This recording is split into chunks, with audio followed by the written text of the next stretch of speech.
For the final time this season here for Dreamers Esports, the Daydream tournament for Illuvium Arena is now upon us once again. Grand finals here as we start things off with TDQ and OLA.FROUDO, two players that we've been seeing multiple times, as we are of course on the Shard Bluff realm, or not realm, the region.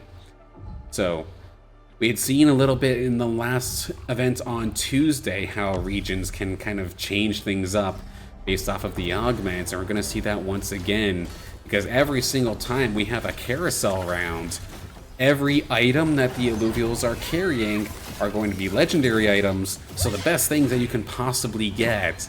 So it means that people are going to be able to build out their teams to their fullest potential so much easier, as we are seeing Frodo and TDQ fire away here. The nature versus the air, so to speak, hopping on in here. That Valente from the side of Frodo, hanging on by a thread, but still gets its damage done. Run away, kites away, just has to deal with the Atipo.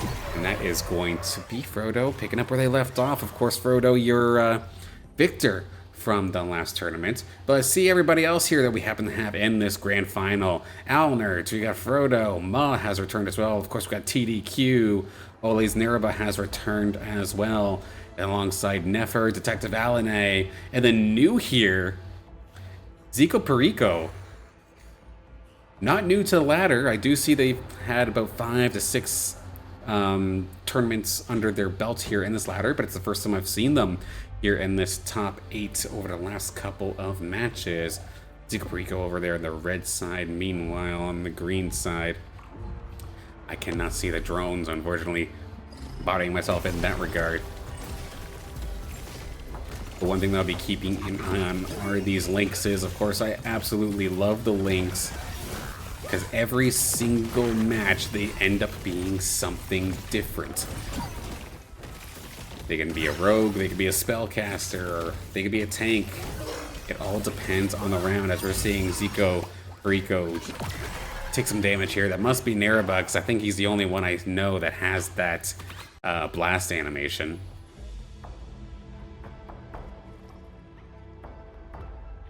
Then, of course, take a look. So the one thing that I'm going to personally be keeping an eye on alongside these Dark Hollows once again, which of course I do have to give the shout out again. While I may not be sponsored by Illuvium or sponsored by Dreamers Esports, I do want to say some things about the game here and there. It sounds like an advertisement, but it's just me trying to clarify. So when you see the shiny versions, the hollow, the ones where they're either rainbow or the darker rainbow kind of colors, those are the ones that you actually have to go into the overworld itself to go and capture, which does have a bit of a paid aspect to it. However, in order to play Illuvium Arena, you do not need to do that. You can just hop into the game and you'll have all of the creatures available to you no matter what. The only thing that the overworld is needed for is for Leviathan, which we'll see tomorrow when the different stats do matter. Otherwise, if it's not Leviathan, it's just the regular game mode that we're seeing right now. It's all just cosmetic. So you can pick up the game whenever and you'll be on the same playing field or same level as some of our players that you see here in the grand final. Definitely want to make that part clear, because a lot of people, again, it's Web3, which means it's usually pay to win kind of games. Not here, not in this game mode. Taking a look at our leaders right now, Alnert and Frodo. Frodo? That's one thing that I've been kind of second guessing myself a little bit on. Frodo. Last two players here sitting at 100. Perfect 100, have not taken any damage yet here. You've got Earth, Dust, and Air, so not only are you tanky, but you can also dodge and blind, which isn't necessarily too bad when you're dealing with the rogues coming out here from Frodo. And that Link's getting targeted extremely quickly. So does Allura on the side of Frodo. Goes down. Groko in the back line dealing with the supports. The Rhoda is back there as well, trying to deal with it. Meanwhile, In the middle, we do see the gorilla trying to get and dip and dodge away from so many. The blind is going to be able to help them out, but they are eventually going to be outnumbered. And does end up taking them down at the end of the round here. Alnert's going to take the first damage there. And Rogues and Revenants was the idea that they were going for. Take a look at our next one here. We shall roll along with Ma, who just won a tournament about a week ago. It would have been a week ago today, yeah.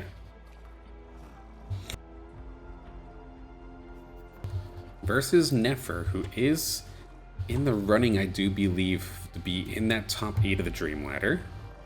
He's like right there. He's like around 9th or 10th right now.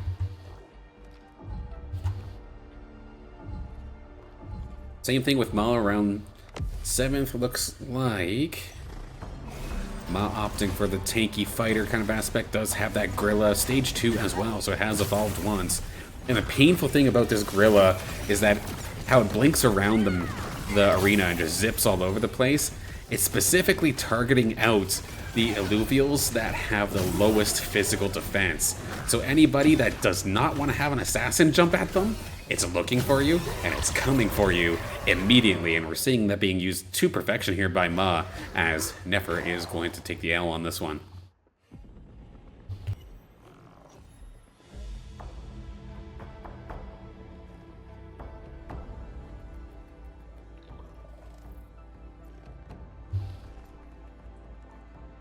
OLA.FROUDO and NEREBA. Of course, that was the grand final round in the last tournament that we did see. Gonna have to play each other again, but this time we're gonna see Nefer once again, but this time up against DetectivAline, who is opting for a balance between bulwarks and fighters. Of course, the more fighters you have here at certain thresholds, as you see on that left-hand side, so the 3 fighters, that buffs up your attack speed. And we do see up at the very, very top, the Lynx is actually a fighter, so it is going to benefit from this attack speed buff. And of course, Lynxes in general tend to be rather tanky, so the fact that this thing's a fighter and does some decent damage as well is going to be scary here for Nefer to try and deal with. So far, so good, though. The baby Lynx trying to take out the big Lynx, not going to end up going for it. There goes the bull, finally taken down. Very, very close battle here. Valente goes down, the Ranger goes down, just has to deal with the Revo. But that Lynx, again, is an absolute beast, and it is going to be able, alongside its Ranger, take care of Nefer once again here. Does have the item as well to do more damage to shielded targets. And if I recall correctly, the one on the left there above its head is also in regards to splitting its damage among 3 targets. So every time it punches something, it gives a little bit of extra damage to the stuff that surrounds it. So a nice little strategy here for DetectivAline. DetectivAline, actually, I believe, is one of the players near the top of the ladder, currently shown in first, so would love to see that. And actually, if I take a peek again one more time here, it is DetectivAline and NEREBA that are actually neck and neck here. So we'll have to keep an eye on that, considering they're both in this grand final. Taking a look at some of the Illuvials across the board here on the right-hand side. Muzz opted for the Granite Earth combination, so anything that's Granite is going to be completely invulnerable for the first couple of seconds in this battle. Meanwhile, on the green side, we do have Empaths and Rogues, so an interesting mixture of damage and supportive shields as we get into this battle. We're kind of highlighting it a little bit earlier. The TNT is going to be firing off the missiles in the background. Here it goes, launches them up, and it is going to get that Groko extremely low. The Lynx on the green side hanging on by a thread as well, but with all the red ones dying here for Ma, it is up to the Apollon and the TNT to plow through this, but I don't think they have the firepower to really get this one done. TNT, one more shot, going to eliminate 2, no, just the 1, and eventually he's going to run out of firepower, and this one is going to go over to Alnert, knocking Ma down to 67. Overall, the rough start here for XikoPeriko, Nefer, and Ma. Everybody else hanging on decently. FROUDO is the only one still at a perfect 100. As we take a look during this NPC round at some of the firepower across the board here. The shiny, this hollow Lynx with, of course, the Ion Shroud. Take a look at some of the items while we're going through here, trying to understand things. So whenever you see that little yellow orb on the that we see on the left-hand side here, once that Illuvial drops below, I believe it's 30% health, it becomes untargetable. So anything chasing it looks for a different target. So especially as you go into the later stages, it could be critical. And hang on a minute here. Round 12, we have a stage 3 Lynx here. This relentless Zephyr Lynx. This thing is going to be an absolute menace. How I was talking about before that the stage 2 Lynx was tanky. This thing is even tankier, 2,600 health, and it has items on top of it, not only to make it a little bit tankier, but to do even more damage. As a Link that's a fighter, this thing is going to crush. I look forward to seeing this thing in action a little bit more. NFTs setting them up setting themselves up for success here. So we look around the board. We do have OLA.FROUDO up against DetectivAline. We have the mixture of rogues and empaths does have the links as well, like I was saying before, with that extra split damage. The Revo's loaded up with attack damage items, attack speed as well. The Revo, of course, a little hedgehog looking thing, is one of the few rogues out there that does actually shoot from afar once it jumps across. But it looks like they actually swapped it up here for the stabbing. So this is the level 2 or stage 2 Penguin Assassin, and they're going to need as much firepower as possible. We do see the big Axodon on the right-hand side, usually one of the tankier creatures in the game, but you see he's getting focused down for a little while. There's Rampy nearly going to be able to finish it off. The Riley goes down, the Lynx is about to go down, Axodon goes down, and the Rogues are doing exactly what they need to do. They are finding their targets, they're focusing their targets, they're bursting it down quickly. And that is going to be another one here for OLA.FROUDO, completely shredding on through. One thing I've been trying to do here in these battles is, as the battle itself is going on, I switch out the affinity and class things on the side, or the health bars on the right hand side, to show combat damage. So if you want to see which Illuvials are doing the most damage, be sure to take a look as the battle's happening, peek on over. Once the battles are done, I'll try to keep them there as well, for at least a little bit. This time we're going to join XikoPeriko as well, going up against Ma. We've got the 5 bulwarks here, so anytime that XikoPeriko hits one of the opposing bulwarks, a little bit of damage comes back to them, and it makes it even more devastating considering they've already found the Scarabak that we see here on the left-hand side. One of the better tanks in the game does have the Crunk, though, for the side of XikoPeriko, who has opted to one of my favorite playstyles as well, the 5 bulwarks. So same thing, reflective damage with the empaths. They got the wildfire as well, so every single time that Crunk fires off its ability, it's going to set something on fire right next to it, do a little damage, and heal itself at the same time. But here we go, the green gorilla up in the top, finding the squishy members.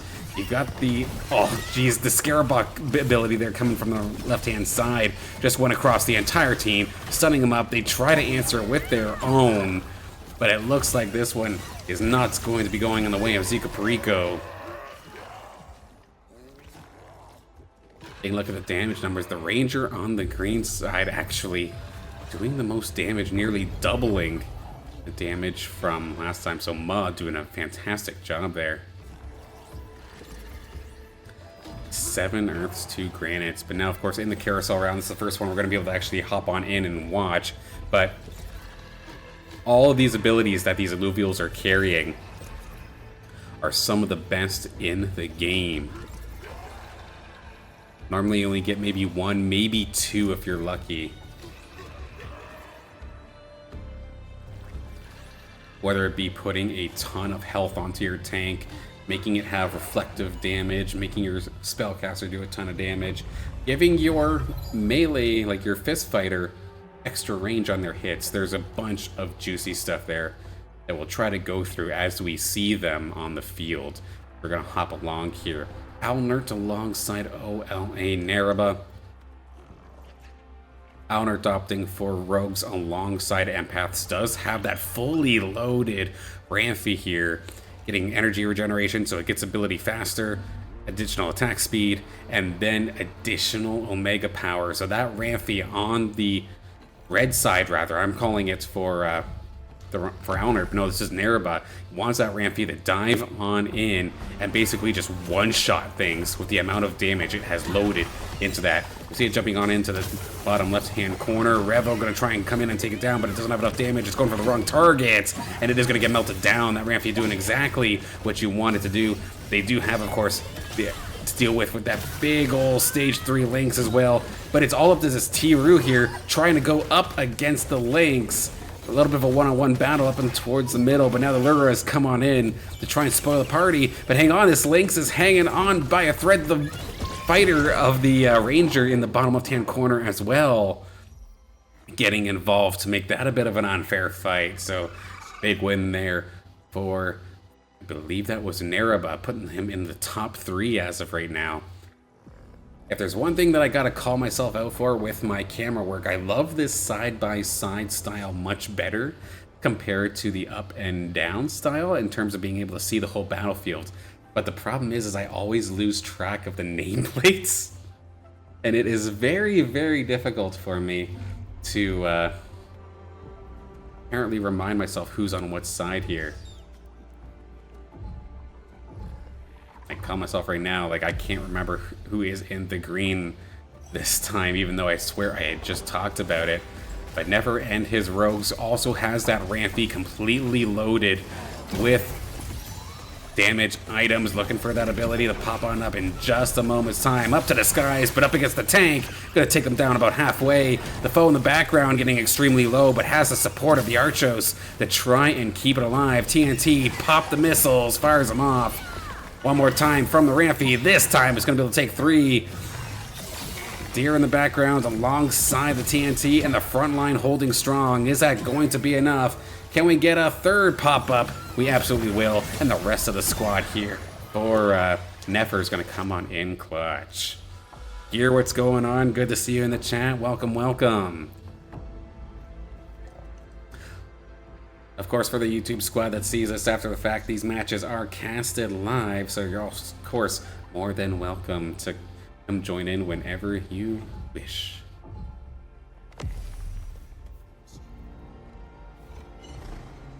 One thing I'm very surprised at here for FROUDO as we take a look at another NPC round, not a lot of people are willing to invest in the T-Roo line, so that's the one that looks like a bit of a kangaroo that has a Joey as well. We hardly ever see that thing used, it feels like, especially never really getting items at all. Like, they're not investing heavily into it. What we do often see, though, is like the stabbing right here. Has that attack speed item, has the true damage on top of it as well, and the fact that their attacks deal a percentage of target's health is definitely strong. Change my Discord name, yes. Doing a bit of an all-in on my, on it being me. On it being silent, absolutely. Now this is going to be nasty. This Gnarl right here has 2 adaptive reflectors. So basically every single time this thing gets hit, it gets additional resistances. And because they have the Bulwark perk, as we see behind my head here, every time you hit it, of course, like I was talking about earlier, every time that Bulwark gets hit, it reflects some damage back based off of its resistances. So it's gaining a bunch of resistances, pumping a bunch of damage right back at you, going up against these rogues of OLA.FROUDO. And the Gnarl is exactly where they want to be. They immediately catch the dash, and they have the backup as well of the Crunk, but the Crunk very well might end up falling here as the Ramphy jumps to the skies. But you can see even after the Ramphy ability, that Gnarl is still sitting there at about half health. The blind's going to be making things a little bit difficult here for the red side. Roots coming on through. This Gnarl just won't die, not even to the Penguin. And it stands tall, doing the most damage on the team, even though it's a tank. Absolute massive menace here. The Fur Knight short to follow as well.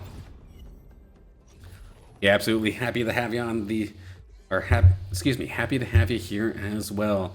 Glad you're able to make it. You're probably one of the first times you got to actually see me cast this, I think? Maybe? I'm not quite sure. It does remind me that one of the things that I have to do is find a spot to put the chat on the video itself here. Now this is going to be a little bit of a menace here on the green side. We've got the Adoro alongside the Forest, so a fist fighter alongside a big old healer. Meanwhile, on the opposite side here for Ma, we do have the Sephora's, which is a fully leveled up snail. TDQ hoping that those missiles don't end up flying towards the Forest before heal can get to it.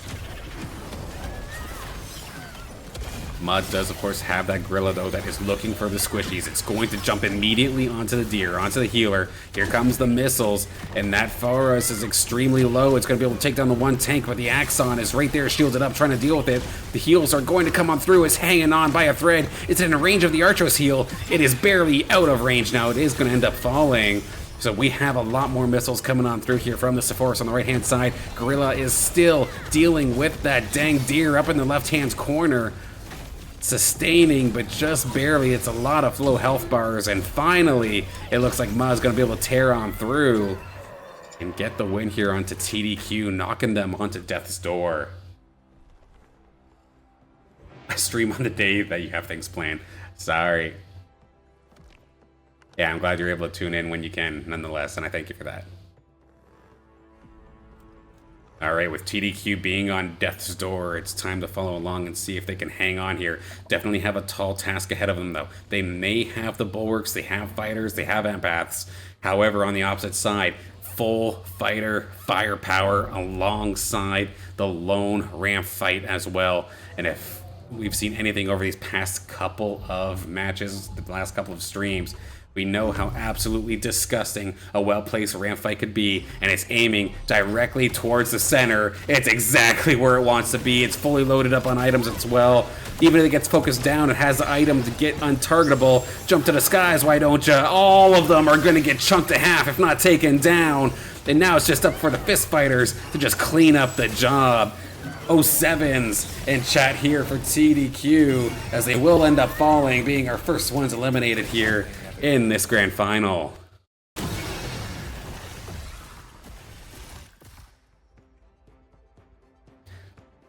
I mean, a solid run nonetheless to be able to get to the grand finals and get into 8th, but it's one of those scenarios that even personally I've gotten myself into where you're just kicking yourself afterwards. Just something doesn't go quite right, doesn't go in your favor, and you've come so far. But a top 8 is still a fantastic day nonetheless.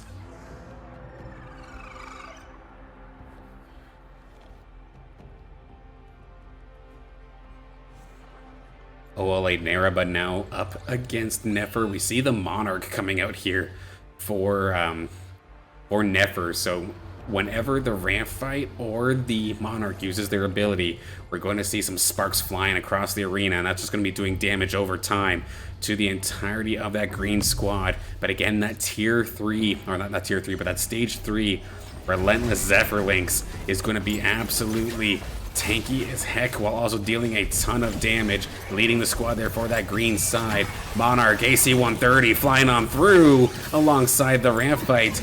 Gonna be a bit of an even battle. Jumping up here for the red side. That's 2 more down, and it looks like the Inferno is gonna be too much. That Zephyr Lynx is not going to be long for this world, I do not think, unless is he gonna make me eat my words. It's up to the Monarch and the Lynx battling out one-on-one. It is going to go over to the Monarch. Just got enough quick shots here, so it is gonna be Nefer taking that one.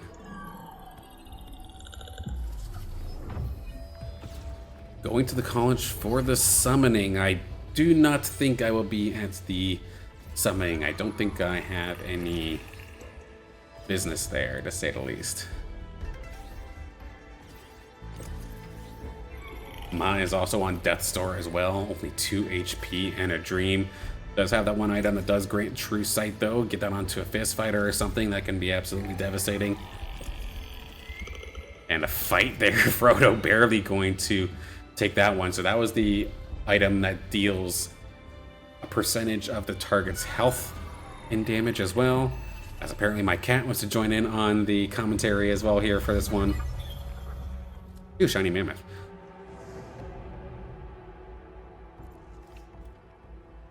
Yeah, I'm definitely not opposed to it, but we will see. I've been a little disconnected, to say the least. Of course, riding along here with Ma to kind of see what they're going for. So the 5 bulwarks, I've been seeing quite a few people trying to pull this off again. So they get the reflective damage, the Harbinger, it's tanky but also giving damage, and now 2 rogues. But of course, this is the NPC round. We'll be able to get some more items and more credits towards their characters momentarily.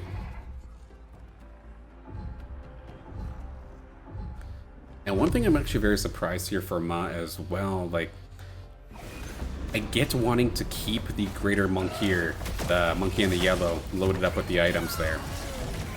I get wanting to keep it, but this monkey, I don't know. Anytime I go up against an Earth team, for example, I never am upset about the monk here, to say the least. So I'm very, very surprised to see that he actually put a ton of items onto the monk here compared to, say, like the gorilla or something like that. You do see a pretty even spread, though. Some items onto the Sepphoris for ability power, and oddly enough,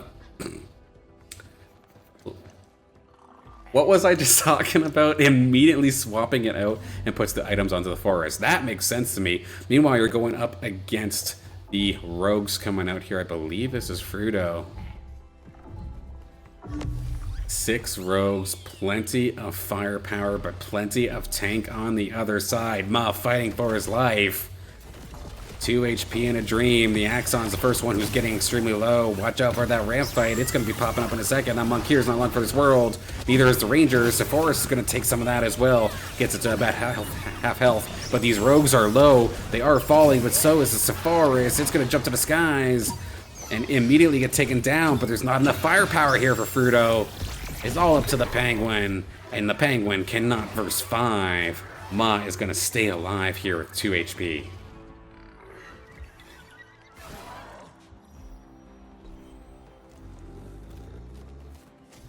But it kind of goes to show how all in the DttvAline is, whether it be the ramp fight or ramp fire, whatever it happens to be.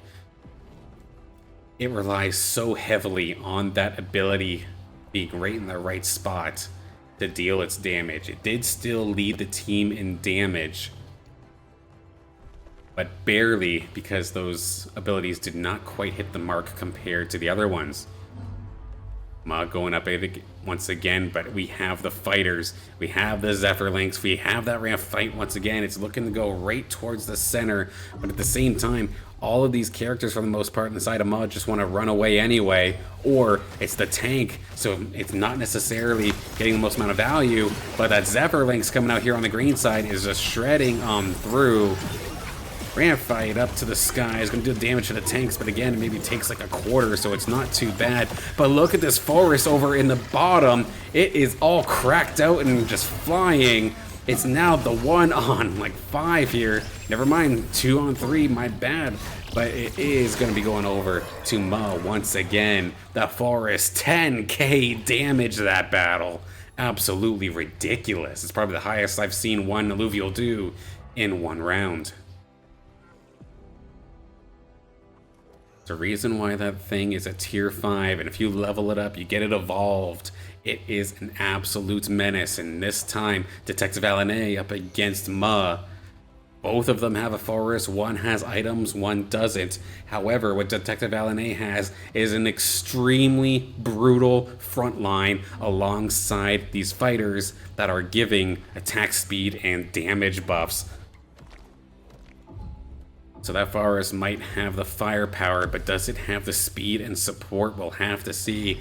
Riplance, Axodon, Cardilox, there's so much here for the forest to have to try and tear on through, and it goes right for the big tank of the Cardilox. And to be fair, it's barely even done a dent into the damn thing, and this is going to just swing things all the way over to the favor of DetectiveAline.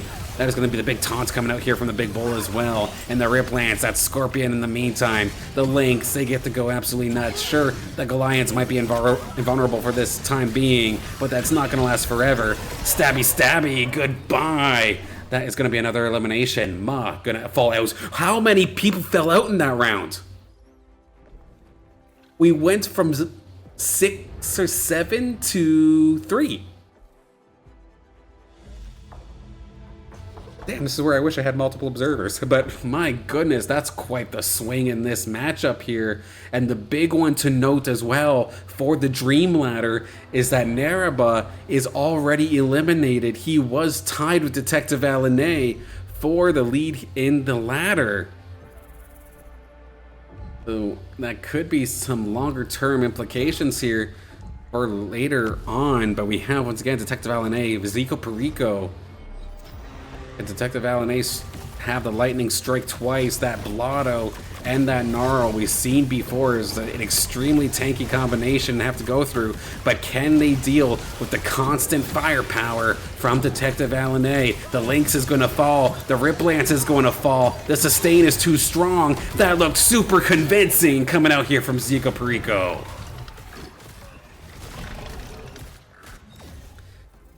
Oh, XikoPeriko, might be the first time we're seeing you here on the stream. But how convincing that looked and how much I love healing-based compositions, I am a fan.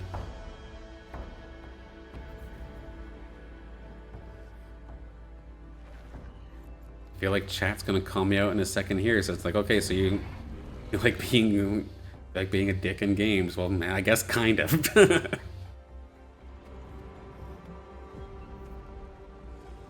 But this is what I love to see played out. The 6 natures means it's constantly healing any missing HP. It has the item as well, the green one that has the circles on it. I can't remember the exact name of it, but basically it heavily increases the amount of healing your entire team gets. Meanwhile, on the other side, we're seeing the slash in here. This is the tier 3, I keep saying tier 3, but the fully evolved penguin that just relies purely off auto attacks, and every attack that it gets, it is getting more and more attack speed. If that thing gets left alone and untouched, it becomes an absolute menace. As we see this NPC round go on down, in terms of who we're going to follow, I think because it's an odd number, one of them has to go up against the ghost, so we will go with whatever one is actually 2 people playing against each other.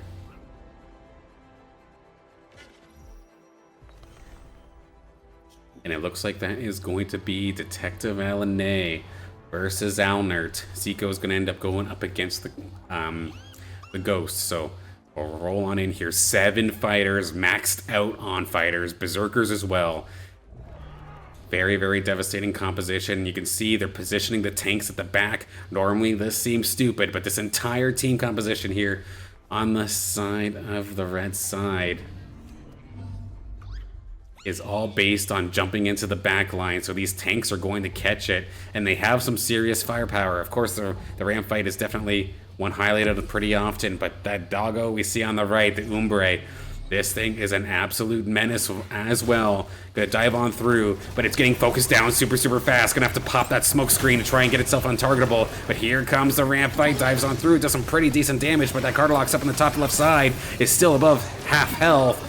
The polar bear and the lynx have been shredding in the meantime. They've survived pretty well. The fully leveled penguin, though, slashing his way through, up to its name. Can it get through everybody? It was down, but it's not out. Swinging away. Look at this thing go. And it's going to keep themselves in the game. Ziko coming, or not Ziko. Ziko's the one going up against the ghost. That one was Alnert hanging on by a thread.